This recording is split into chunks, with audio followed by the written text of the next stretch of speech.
One thing I've noticed with some of my clients that have been most stuck with OCD and may have become housebound or really in a very difficult place with their symptoms, starting with diffusion. So to get stuck like that, we have to be fused with our thoughts. That means we are really focused on our thoughts. We believe them, we put them in control of our actions, and we're living like they are the master of us.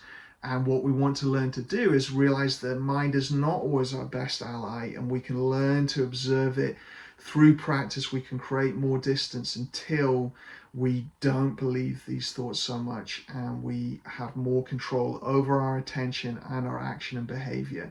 So practicing cognitive diffusion, so it's like mindfulness of thoughts or metacognitive skills with our thoughts, this ability to step back and observe our mind and not just follow and believe what it's saying.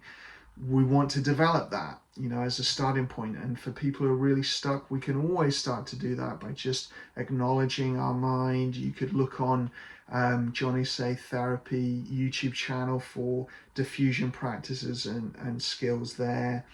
And just building that diffusion skill alone, if you do enough of that, you will start to interrupt the compulsions, the mental compulsions, enough that it then becomes more possible to challenge the physical compulsions. But we have to do a lot of it, and we have to get really diffused from our thoughts. The other part is using the ACT principle of workability. What is my experience telling me will be the outcome of these behaviors? If I keep doing these compulsions and following them, where will it take me? And it says it's protecting me, but actually it's putting me in a really difficult place where either it is compromising my health or my relationships with those around me and my long-term happiness outcomes and well-being outcomes and sometimes physical health outcomes.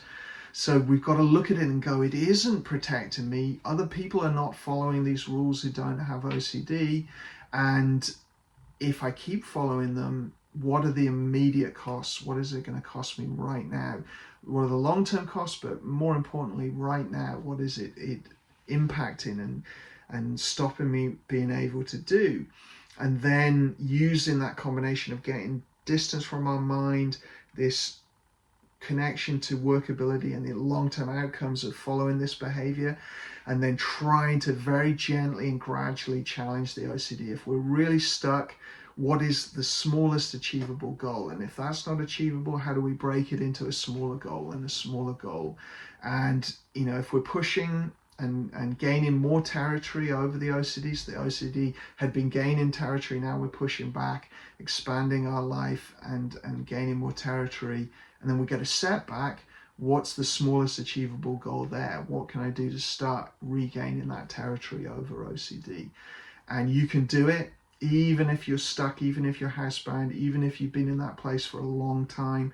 People get out of that place. People get out of being stuck in a chair or a bed with OCD, having to be fed. People get out of those places, very severe cases.